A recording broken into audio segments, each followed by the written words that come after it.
A cloud of suspicion surrounds the deaths of Oscar-winning actor Gene Hackman and his wife, whose bodies were found in their Santa Fe home. Gene Hackman's final phone call has revealed yet another shocking layer to the mystery surrounding his and his wife's death. What's even more unsettling is he sounded fearful, almost desperate, as if he knew something was coming.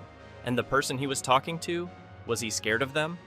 February 26, 2025 was just another ordinary day for two maintenance workers heading to Gene Hackman's Santa Fe mansion for some routine repairs. Nothing out of the ordinary. That is, until they arrive. The front door is unlocked. That alone is strange because Hackman was known to be extremely private. A locked-up, well-secured home was just normal for him. But that day, the house was eerily quiet and something just didn't feel right. Inside, investigators found 95-year-old Gene Hackman lifeless near the back door, his cane and sunglasses nearby. His wife, Betsy Arakawa, 65, lay in the bathroom with scattered pills. Caretaker for Santa Fe Summit up here about past 10,000 waves. I think we just found one deceased person inside the house. What's the address here? There's no address. There's no address. I'm going to wait for you at the gate. I'm going to wait for you to please send somebody really quick. A tipped-over space heater, an unfed dead dog, and eerie silence suggested something had been wrong for a while. But what? But here's the biggest clue. One of two green cell phones was found near Hackman's body. The last outgoing call? Made just hours before his estimated time of death. Who did he call? What was said? And most importantly, was someone on the other end of that line the key to this whole mystery?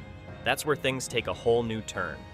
The last call was placed at 10:17 p.m. on February 25th, the night before everything unraveled. Hackman dialed a number saved as LR, a contact that no one in his family seems to recognize. Who is LR? A longtime friend? A Hollywood insider? Someone from his past? And why had Hackman never mentioned this person before? The call lasted exactly 6 minutes and 43 seconds. Not a casual check-in, but not a long, drawn-out conversation either. Just enough time to say something important, something urgent. Investigators managed to retrieve partial transcripts, but the audio isn't crystal clear. Some words are muffled, some sentences cut off. But what is clear is Hackman's tone, and that's where things get chilling. He sounds distressed, almost panicked. And then this. I told you, I don't want to be a part of this anymore. If they find out, it's over. What does that even mean? What didn't he want to be part of? Who was they? And find out what exactly? Then, there's another pause before he says something else. She doesn't know yet. I can't tell her. Not now. And let me remind you, his cause of death was heart attack. The cause of death for Mr. Gene Hackman, aged 95 years, is hypertensive and atherosclerotic cardiovascular disease, with Alzheimer's disease as a significant contributory factor. She doesn't know yet. Betsy? Was he keeping something from her? Something serious enough that he was hesitating to say it out loud? The call ends abruptly. No follow-up, no additional calls, just silence. And then, hours later, both of them are found dead. It's the last recorded moment of Gene Hackman reaching out to someone. And now, that someone, LR, is the only person who might have any idea what was really happening in Hackman's final hours. But here's the thing. No one knows who LR is. No one has come forward. And why would they? Our investigation shows that all the last known communication and activity from Ms. Arakawa was on February 11th. That phone call alone changes everything about this case. But when investigators start digging further, things only get more confusing. A monthly planner is found in the kitchen. A bunch of dates have initials next to them, except for February 25th and 26th. Those days, completely blank. Why? Were they erased? Or did Hackman already know something was coming? And then there's the money. $247,000 transferred to an offshore account, just days before his death. That's not pocket change. That's a deliberate move. But for what? Was he paying someone off? Moving money for security? Was someone threatening him? Or is it completely unrelated and just a bizarre coincidence? Because honestly, at this point, everything about this case is bizarre. And what's up with the two green cell phones? only one was actually used in the months leading up to Hackman's death. The second one? Barely any activity. Was it a burner phone, a backup, or something he was keeping hidden? And if so, why? No signs of forced entry, no signs of struggle. And yet, the front door was open. Not unlocked, open. That changes the picture entirely. Did someone leave in a hurry? Did Hackman open the door for someone he trusted? Or worse, was someone inside before all of this happened? The toxicology reports are still pending. No immediate signs of foul play, but the deeper tests take time. Could there have been a drug interaction? Something undetectable at first glance? And then there's what his close friends were saying. Hollywood insiders had started noticing a change in Hackman in the months before his death. He had become more paranoid, talking about the past in a way that made it seem like he was trying to bury something, erase something, or forget something. But what? Examination of the brain showed advanced Alzheimer's disease, as well as blood vessel changes in the brain secondary to chronic high blood pressure. Laboratory testing. And then there's the last grocery delivery, over a week before their deaths. That's unusual. They weren't known for being completely isolated. So had something already started to happen before the 25th? Were they actively avoiding people? Or was there some other reason why they didn't need or want food deliveries anymore? There's just too much that doesn't make sense. A final phone call that sounds like a warning. A missing person from Hackman's contact list. A mysterious money transfer. A house left in a state that suggests something happened over time. Not all at once. None of it lines up. And none of it feels like a simple, tragic accident.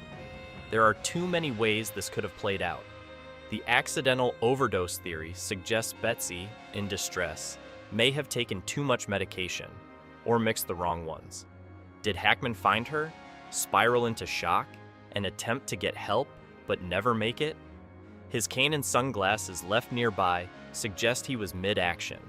Then there's the suicide pact theory, which raises even more questions.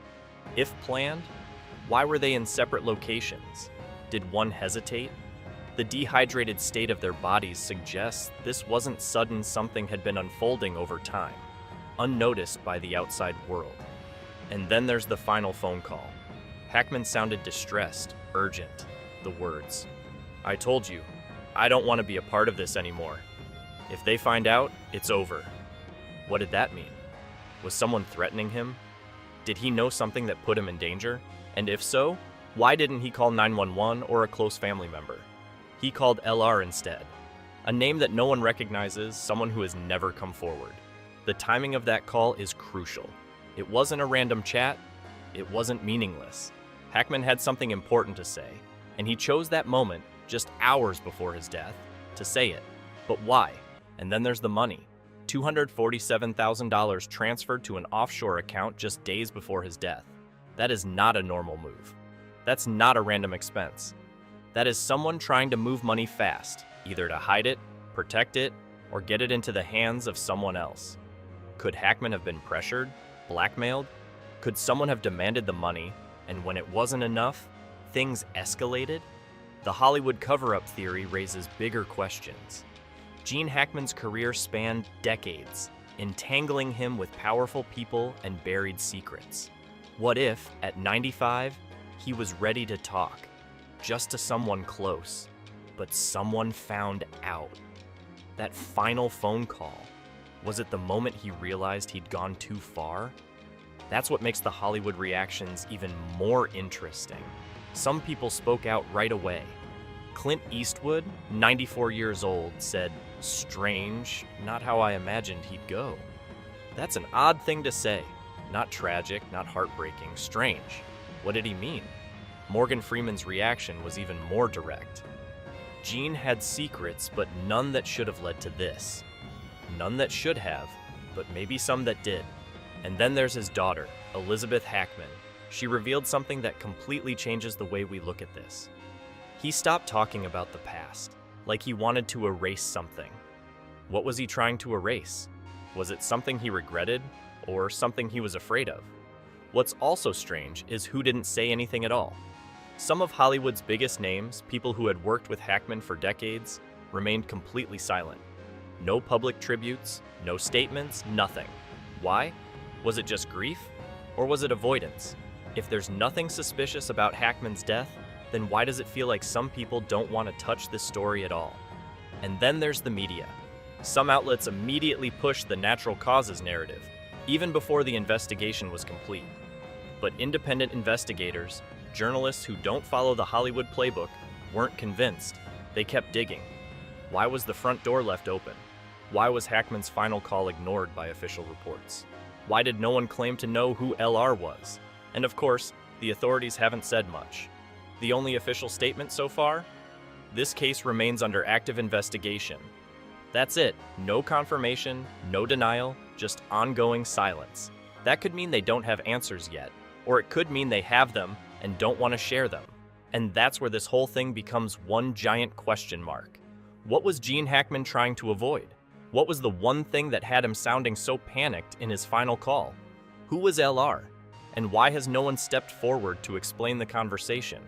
Why were Hackman and Betsy in different rooms, as if something happened separately but within the same timeline? And the security footage, why was 2 days' worth erased? Hackman had cameras in his home, but when investigators checked, the system had been wiped for February 25th and 26th. Not disabled, not broken, deleted. That doesn't happen by accident. Someone went in and erased everything from the exact 2 days when this entire mystery unfolded. And we still don't even have the final autopsy and toxicology results. Could there be something in Hackman's system that no one expected? Something that wouldn't normally show up right away? Are they waiting for the moment when the case is officially closed before revealing the truth? Or will they ever reveal it at all?